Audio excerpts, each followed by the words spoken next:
Hello, and welcome to Your Sparkly Brand. We're here to inspire and empower entrepreneurs like you. This podcast is all about delivering no fluff, high value content that helps you grow your business. It doesn't matter if you have no budget and are still DIYing everything on your own. We're giving you the tips, tools, and strategies you need to build a sparkly empire. I'm Lauren Tassi, your copywriter and launch strategist, and I'm here with the branding, marketing, and design queen, Megan Gersh. Hi, Megan. Hey, how's it going? I'm good. How are you? I'm good. So, what was your sparkly moment this week? So I just realized how much I really love referring other people for jobs, especially when it's like something that's not right for, well, I mean, always when it's not right for me, or when it's like, you know what, I think there's somebody better for this. I have a client that I love and then I do their sales pages and their launch sequences. They're looking for like a more junior copywriter to maybe like jump on a call once in a while and like be a part of their meetings and then like make, smaller pieces of copy, that kind of thing. And so I was able to reach out to some people in my community and just sort of, I put a job post up and like I had so many people respond, but then just be like, oh yeah, I actually know these people, they're great. And then putting people together who I know will like work well together makes me so happy. That's awesome. I love that so much. Yeah, it's such a good feeling too, to just be the connector, because it's like everybody wins.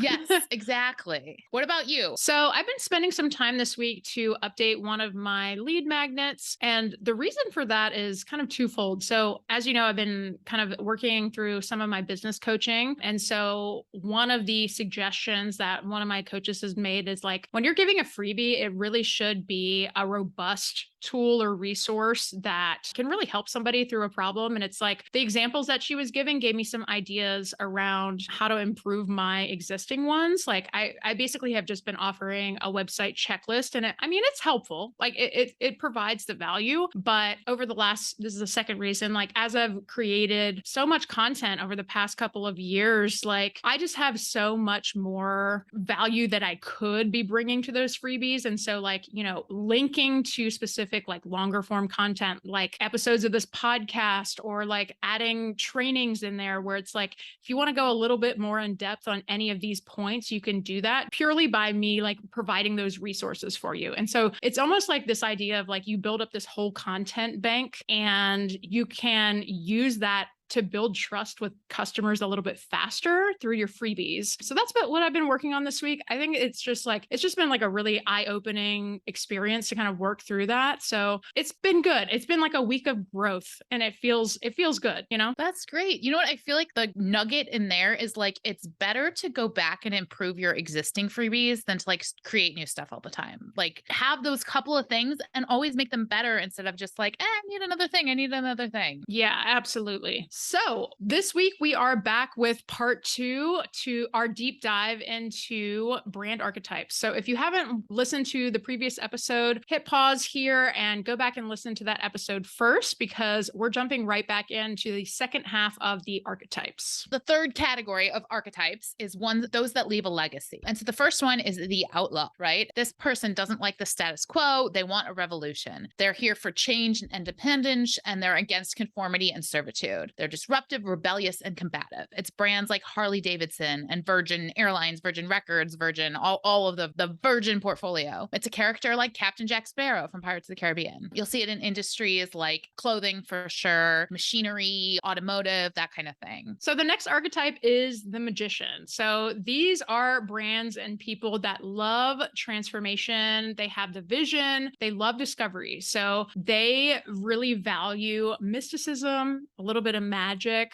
They think that imagination leads to a better future. So the perfect kind of brand to look at for this is Disney. Also brands like Coca-Cola. They don't like a lot of like stagnation or ignorance. Even when we're thinking about like characters that embody this archetype, you can think of someone like Merlin. And you might see this a lot in industries like the entertainment industry and the beauty industry. And then the last one for the legacy category is the hero. And they take pride in hard work. They're courageous and determined, and they're here for mastery and growth. They don't like cowardice and incompetence. And this is brands like Adidas and Nike. Even in those names, like those are both, I think, like Greek or Roman. It's like just it's heroes in the name of their brand. And it's a character like Superman. And you'll find these in industries like sportswear and outdoors equipment and that kind of thing. So now onto the final category are those brand archetypes that explore spirituality. So the first of these is one that's known as the innocent. So So usually these brand archetypes have a positive personality. They have an optimistic outlook. They crave that safety and they want everybody in the group to be happy. They have like this honest, pure, childlike type personality. They don't really like complexity or negativity. Brands that kind of embody this archetype are Whole Foods, Aveeno, Dove. And when we think about characters, like Snow White is just the perfect character for this. So you see this archetype a lot in industries like the beauty industry, anything organic, and anything that has like natural products. And then next we have the sage. This is a seeker of truth, knowledge, and wisdom, a lifelong learner. They like intellectual conversations. They don't like ignorance and misinformation and inaccuracy. These are brands like TED Talks or Google, and characters like Hermione Granger, industries like media, news, and education. And our final brand archetype is the explorer. So these are brave, adventurous kind of souls and characters that don't really like conformity. They push outside of their comfort zones constantly. They love a good challenge. They love that journey to discovery, and they also love freedom. They don't like feeling confined or stuck in a box. Brands like Patagonia and North Face really embody this archetype, as well as characters like Indiana Jones. So you'll often see this archetype in industries like the extreme sports or outdoor equipment, or even like travel adventure type brands. So let's recap the first 6 that we talked about last week. And that's the everyman, the jester, the lover, the creator, the ruler, and the caregiver. So now you have them all. What do you do with all this information, right? You're like, I think I'm this one, but here's some actual practical advice. Part of it is it's not about appealing to everyone, right? You don't want to be confused as a brand. And that's where picking at least one predominant archetype, but it's just picking one or two and really like leaning into that. You want to identify your customer's personality, right? This is the thing we always come back to. Do your research, get to know your customer before you build this stuff. And you want to align your brand with the archetype that appeals to your customer. You want to know your mission and vision, understand your target audience, and master your niche and industry, right? If you're in an industry where it's just like full of the sage, right? It's just all these like, maybe it's yoga or something. I feel like you're in yoga and everyone's a sage. What if you came in and you were the magician or something?